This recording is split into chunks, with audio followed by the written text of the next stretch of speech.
Assalamualaikum warahmatullahi wabarakatuh. Perkenalkan, nama saya Pira Ropiana dengan nomor induk mahasiswa 12212210023. Prodi Ilmu Administrasi Niaga semester 4. Yang saya hormati dosen pengampu Ibu Hani Ari Rahmani, SPD MPD, dengan nomor NIDN 0401018013. Video kali ini saya buat untuk memenuhi tugas ulangan tengah semester pelajaran administrasi perkantoran modern.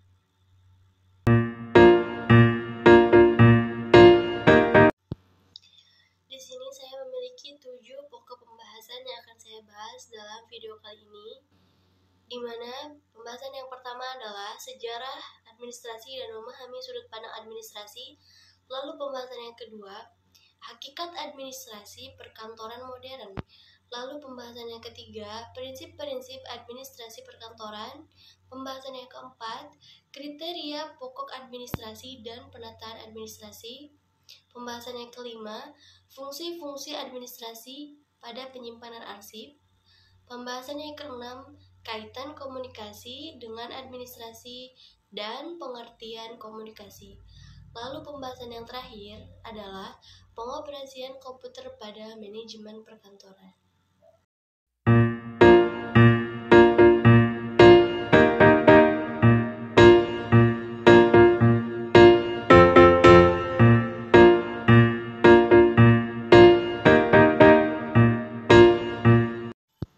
Langsung saja pada materi pertama yang akan saya bahas, yang berjudul sejarah administrasi. Di sini ada 4 poin yang akan saya jelaskan, di mana poin pertama disebut dengan survival period pada tahun 1886 sampai tahun 1930, di mana di sini ada seorang ilmuwan yang berasal dari Amerika Serikat yang bernama Frederick Winslow Taylor, yang dijuluki sebagai bapak ilmu manajemen pertama kalinya, dan kemudian diikuti pula oleh Henry Fayol yang berbeda jauh, berasal dari Prancis, yang dijuluki pula sebagai bapak ilmu administrasi. Pada masa kedua yang disebut dengan Consolidation and Completion Period pada tahun 1930 sampai tahun 1945. Nah, di sini sudah mulai ada rumusan-rumusan atau kaidah-kaidah norma ilmu administrasi yang lebih disempurnakan. Di sini juga sudah banyak quality atau quantity para sarjana administrasi yang turut dikembangkan, serta gelar-gelar kesarjanaan dalam ilmu administrasi negara dan niaga banyak diberikan oleh lembaga-lembaga pendidikan tinggi. Jadi udah banyak nih lulusan-lulusan ilmu administrasi dari berbagai negara dan berbagai tingkat pendidikan tinggi gitu. Jadi di masa inilah mulai disempurnakan ilmu administrasi itu. Selanjutnya yaitu masa Human Relation Period. Di sini terjadi pada tahun 1905 sampai 1959. Di sini kita udah merdeka ya teman-teman. Nah, di sini sarjana administrasi udah mulai memperhatikan nih. Jadi setiap tahun itu berbeda-beda. Setiap masa ya, bukan setiap tahun. Memperhatikan segi kemanusiaan dan menyelidiki segala hubungan dari semua orang dalam kegiatan kerjasama, baik hubungan yang bersifat resmi, formal, atau yang bersifat tidak resmi, informal. Lanjut pada poin yang keempat, pada masa behavioral period pada tahun 1999 sampai sekarang, di mana masa ini para sarjana administrasi mulai mengadakan perhatian serta peningkatan terhadap penyelidikan mengenai tindakan-tindakan dan perilaku orang-orang dalam kehidupan. Kehidupan apa? Kehidupan berorganisasi dan dalam bidang pekerjaannya, sistem maupun pendekatan kontingensi. Yang nggak tahu kontingensi itu ya, kontingensi itu adalah suatu tindakan alternatif yang dipersiapkan ketika tindakan utama yang direncanakan untuk melakukan sesuatu itu gagal atau terhambat oleh faktor lain. Jadi kita bisa memiliki cadangan, itu yang disebut dengan contingency plan.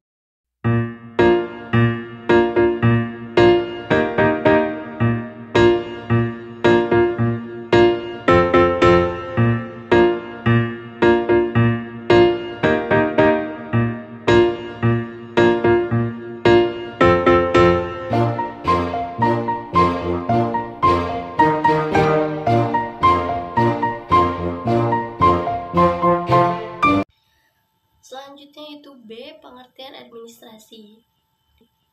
Yang pertama, ada beberapa pengertian dari ilmuwan-ilmuwan yang sudah saya rangkum. Yang pertama itu William Spreigel and Ernest Davis, The Law. Dia bilang, manajemen kantor adalah pengarahan yang menyeluruh terhadap kegiatan-kegiatan seperti misalkan transportasi, manufacturing, pergudangan, dan penjualan. Yang kedua yaitu menurut George Arthur Law.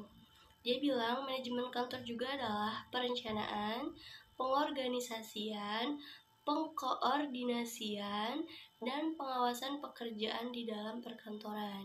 Selanjutnya menurut Arthur Crank Law, dia bilang bahwa manajemen kantor juga adalah fungsi dari data, penyelenggaraan, pelayanan, komunikasi, dan perekaman dari suatu organisasi. Selanjutnya yaitu William Leffingwell and Edwin Robinson. Dia juga bilang bahwa manajemen kantor juga adalah suatu fungsi yang merupakan cabang dari seni dan ilmu manajemen yang berkaitan dengan pelaksanaan pekerjaan kantor secara efisien.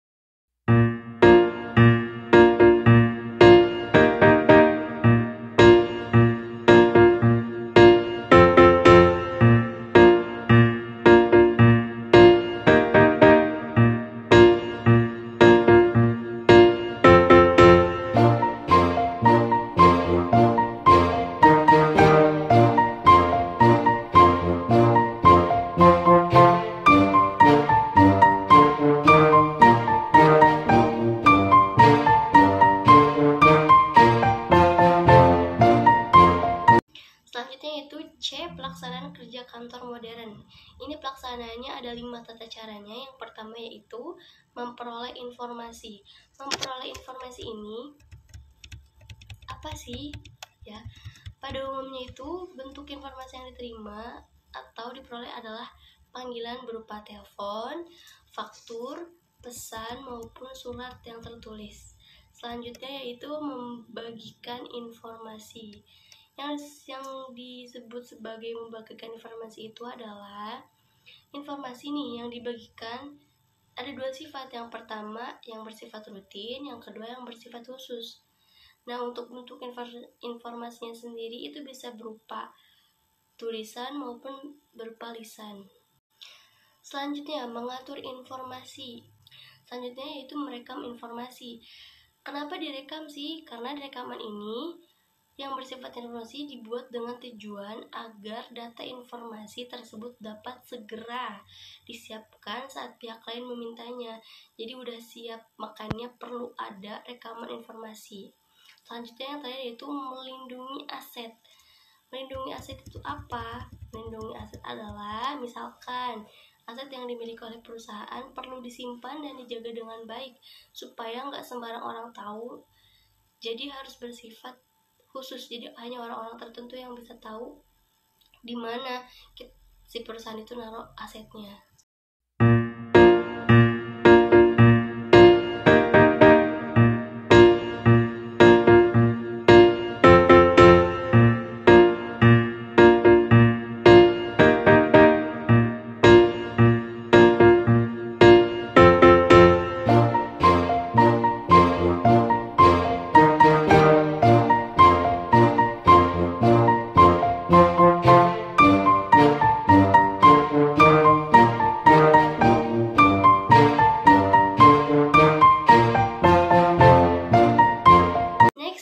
Fungsi administrasi.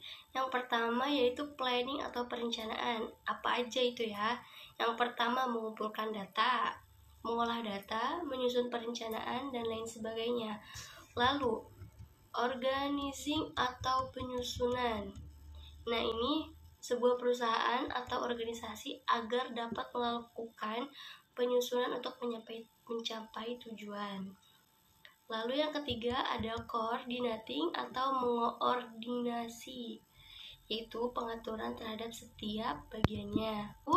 Reporting atau laporan. Laporan ini biasanya sih jadi salah satu penilaian yang dilakukan terhadap kinerja karyawan berdasarkan posisi dan tugasnya. Selanjutnya yang kelima yaitu budgeting atau pembuatan anggaran. Nah, biasanya pembuatan anggaran ini itu yang paling penting karena diperlukan untuk selalu meningkatkan kinerja. Selanjutnya yang keenam, staffing atau penempatan posisi. Staffing sendiri biasanya meliputi perekrutan tenaga ahli, pengembangan, dan kebutuhan perlengkapan lainnya. Yang ketujuh yaitu directing atau bimbingan untuk tujuan yang ditentukan, misalkan biar bisa lebih ahli lagi dalam kerjanya, biar lebih berkembang lagi pengetahuannya atau pengalamannya gitu. Nah, itu yang disebut dengan bimbingan.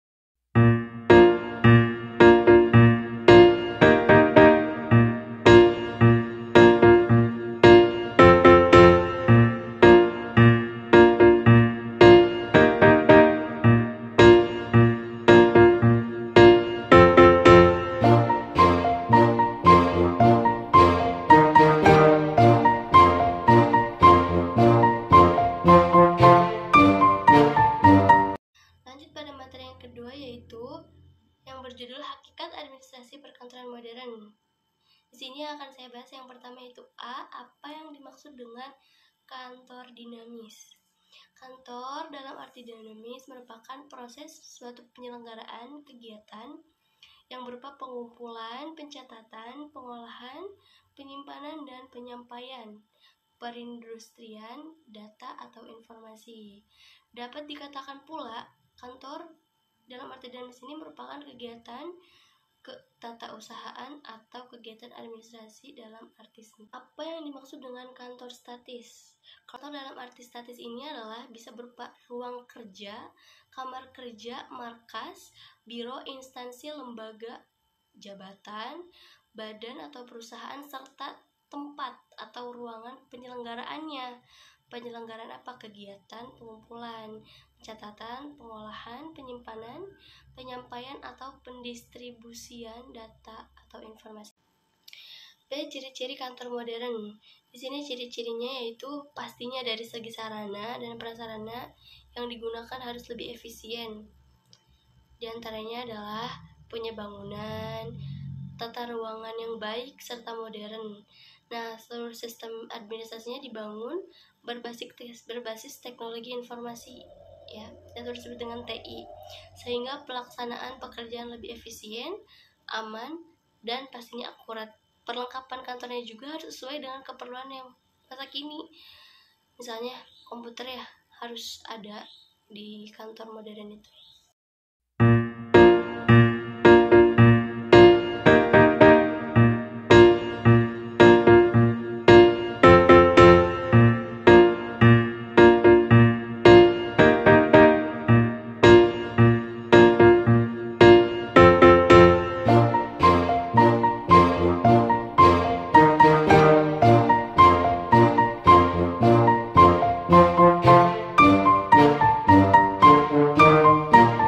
Tujuan administrasi perkantoran. Di sini ada 4 poin. Yang pertama, A, menerapkan dan mengembangkan kemampuan berkomunikasi baik secara lisan maupun secara tertulis dengan relasi yang semakin luas. Makin sering kita di kantor, makin sering juga kita ketemu banyak orang, ketemu banyak klien yang pastinya beda-beda karakter. Jadi itu bisa bikin wawasan kita makin luas dan tentunya pengalaman. Selanjutnya B, menerapkan dan membangun kemampuan berteknologi dalam mengembangkan informasi untuk melaksanakan tugas secara efektif dan efisien. C, menerapkan dan mengembangkan kemampuan untuk merencanakan, melaksanakan, menginformasikan tugas yang sudah menjadi tanggung jawab masing-masing para pekerja. Selanjutnya yang D, menerapkan dan mengembangkan kemampuan mengelola administrasi keuangan sehingga segala aspek keuangan dapat dilaporkan dan dipertanggungjawabkan dengan baik. Di sini ini tentunya ilmu yang mahal juga ya, karena bisa dibawa pulang ke rumah untuk mengelola administrasi keuangan di keluarga.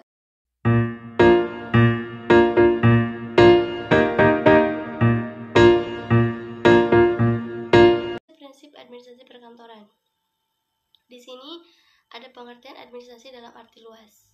Artinya, keseluruhan proses kerjasama antara dua orang atau lebih untuk mencapai satu tujuan yang telah ditentukan.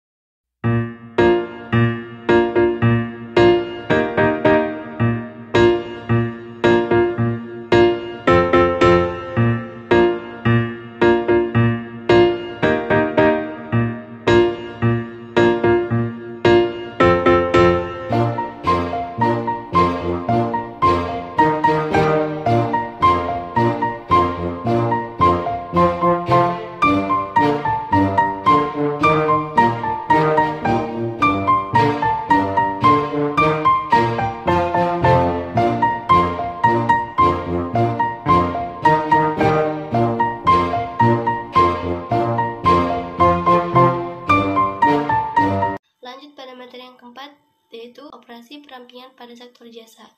Pengertian manajemen operasi. Manajemen operasi merupakan penciptaan produk dan jasa. Tentunya manajemen operasi merupakan kegiatan yang menciptakan produk dan jasa melalui proses transformasi input menjadi output. Menurut Heiser dan Render pada tahun 2008, bahwa kegiatan menciptakan produk dan jasa tersebut dilakukan di dalam organisasi.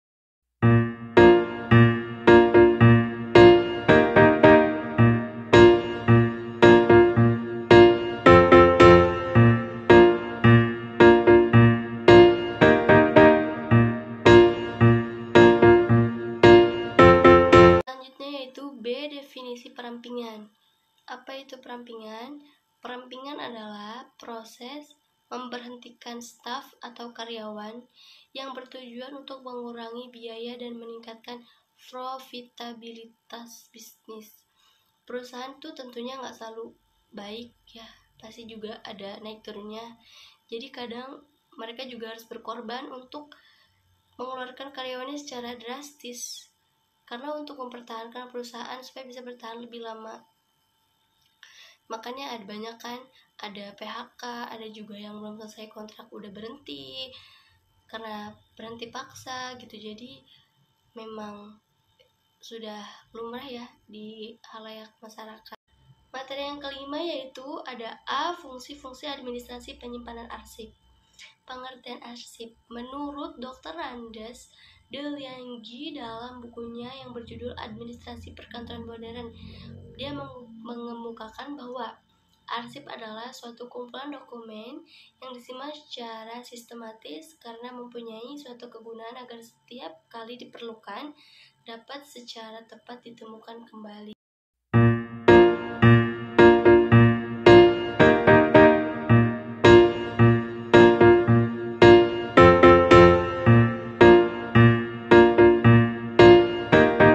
Ini ada B. Penyimpanan arsip. Sistem arsip ini memiliki 5 macam, yaitu diantaranya adalah sebagai berikut. Yang pertama, sistem abjad. Sistem abjad ini adalah metode penyusunan secara abjad atau alfabetis yang menyusun nama-nama dalam urutan A sampai Z. Biasanya sih sistem abjad ini lebih cocok digunakan terhadap arsip yang dasar penyusunannya dilakukan terhadap nama orang, nama organisasi, nama lokasi atau tempat, dan nama benda. Materi yang keenam yaitu A. Kaitan komunikasi dengan administrasi dan pengertian komunikasi. Di sini ada konsep komunikasi. Kata komunikasi berasal dari bahasa Latin, yaitu communicatus, artinya berbagi atau menjadi milik bersama. Menurut KBBI, komunikasi adalah pengiriman dan penerimaan pesan atau berita antara dua orang atau lebih sehingga pesan yang dimaksud dapat dipahami.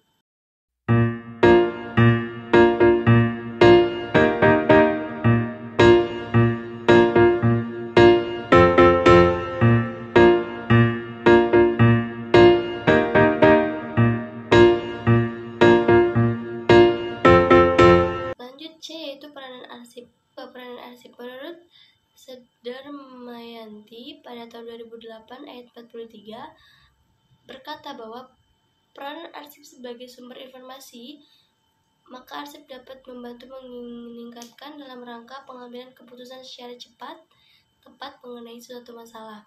Oleh sebab itu dapat disimpulkan bahwa peranan arsip adalah sebagai berikut. Yang pertama yaitu A. Alat utama ingatan organisasi. Lalu B. Bahan atau alat pembuktian yang disebut juga dengan bukti otentik. Yang C yaitu bahan dasar perencanaan dan pengambilan keputusan. Lalu yang D. Barometer kegiatan suatu organisasi mengingat setiap kegiatan pada umumnya menghasilkan arsip. Lalu yang E yaitu bahan informasi kegiatan ilmiah lainnya. Materi yang keenam yaitu A. Kaitan komunikasi dengan administrasi dan pengertian komunikasi. Di sini ada konsep komunikasi. Kata komunikasi berasal dari bahasa Latin, yaitu communicatus, artinya berbagi atau menjadi milik bersama. Menurut KBBI, komunikasi adalah pengiriman dan penerimaan pesan atau berita antara dua orang atau lebih sehingga pesan yang dimaksud dapat dipahami. Artinya itu B. Jenis-jenis konseptualisasi komunikasi terdiri dari 3 jenis, di antara lain yaitu yang pertama komunikasi linier, komunikasi interaksi, dan komunikasi transaksional. Yang pertama komunikasi linier atau satu arah, yaitu mengisyaratkan komunikasi sebagai suatu kegiatan yang secara sengaja atau intentional dilakukan menyampaikan rangsangan untuk membangkitkan respon orang lain. Yang kedua yaitu komunikasi interaksi, yaitu bisa disebut juga two-way, yaitu komunikasi sebagai proses sebab akibat atau aksi reaksi yang arahnya bergantian. Lalu yang terakhir yaitu komunikasi transaksional, yaitu komunikasi sebagai transaksi tidak hanya menampilkan pesan verbal, tetapi juga perilaku non-verbal yang terjadi spontan dan simultan di antara yang terlibat dalam komunikasi. Next yaitu C, kaitan komunikasi dengan administrasi. Di sini ada yang pertama administrasi. Administrasi itu apa? Administrasi adalah seluruh kegiatan mulai dari pengaturan hingga pengurusan segala halnya yang dilakukan untuk mencapai tujuan bersama. Nah, yang kedua, komunikasi administrasi adalah sama juga seluruh kegiatan mulai dari pengaturan hingga pengurusan segala halnya yang dilakukan untuk mencapai tujuan bersama. Selanjutnya di sini ada materi ketujuh, di mana ini adalah materi terakhir dalam video kali ini yang berjudul A. Pengoperasian komputer pada manajemen perkantoran. Apa itu komputer? Komputer adalah alat yang sangat dibutuhkan. Untuk apa? Untuk menyimpan dan memproses data atau dokumen di kantor. Maka dari itu perangkat ini wajib ada dalam sebuah kantor. B yaitu sistem komputer. Di sini pengertiannya yaitu sistem komputer merupakan kumpulan perangkat-perangkat komputer yang saling berhubungan. Pasti berhubungan karena memakai kabel dan berinteraksi satu sama lain untuk melakukan proses pengolahan data sehingga dapat menghasilkan informasi yang diharapkan oleh penggunanya. Seperti yang kita lihat ya teman-teman, di sini ada gambar komputer ya berserta seluruh jajarannya. Ada yang disebut dengan hardware, ada yang disebut dengan software, dan ada yang disebut dengan brandware. Nah, nanti ini akan dibahas di slide selanjutnya.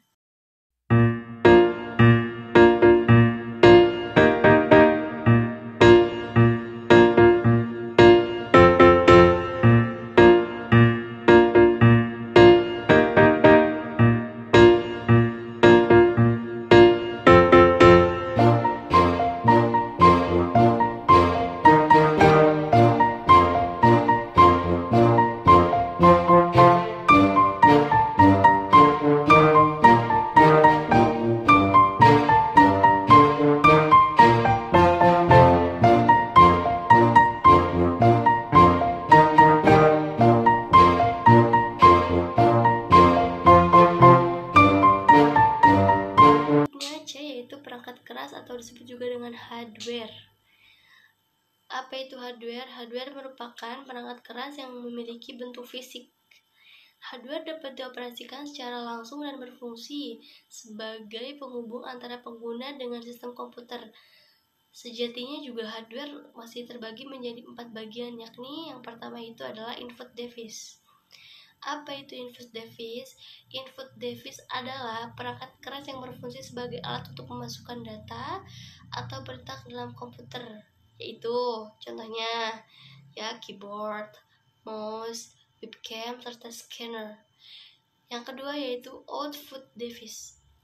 Output device itu adalah data yang sudah diolah kemudian akan dikeluarkan dan ditampilkan kepada pengguna. Apa coba?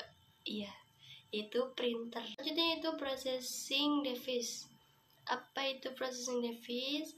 Processing device adalah sebuah perangkat yang berperan juga untuk mengolah data, yang juga proses ini secara spesifikasi dilakukan oleh Central Processing Unit yang biasa kita tahu dan biasa kita sebut yaitu CPU, yang bertugas untuk menerima dan menjalankan data dan perintah ke bagian perangkat lunak yaitu software.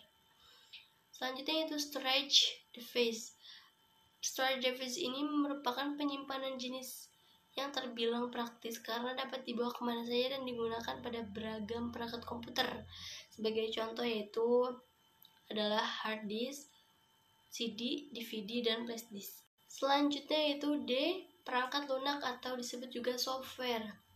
Software itu adalah perangkat lunak, sebuah komponen yang tidak memiliki wujud.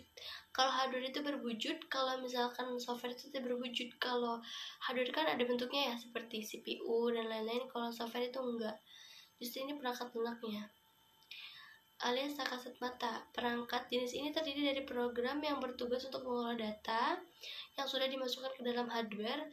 Software kembali dibagi menjadi 3 bagian yang berbeda, yakni ada software aplikasi, software sistem, dan software tambahan. Apa sih software aplikasi itu? Software aplikasi adalah rangkaian program aplikasi yang dapat digunakan pengguna untuk menyelesaikan sebuah tugas tertentu. Dapat dikatakan bahwa software aplikasi merupakan program pelengkap pada komputer yang digunakan sebagai sarana pengolahan data. Yang dimaksud dengan software sistem adalah perangkat lunak yang bertugas untuk mengatur komponen pada komputer secara menyeluruh. Lalu selanjutnya itu software tambahan. Software tambahan sendiri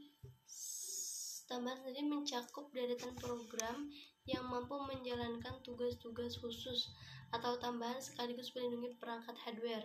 Contohnya nih, dari software tambahan meliputi data recovery, disk defragmenter, screen saver, dan backup.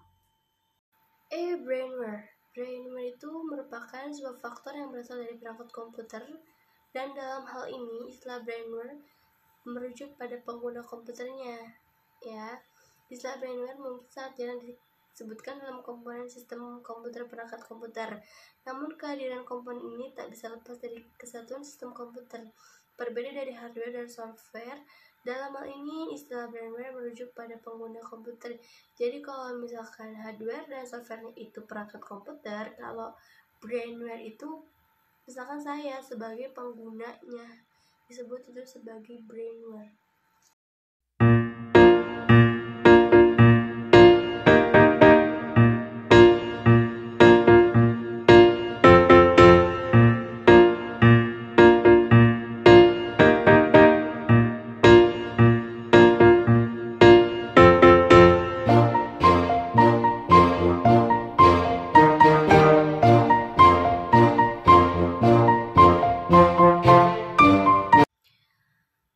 Sampai pada kesimpulan, di sini saya bisa menyimpulkan beberapa poin.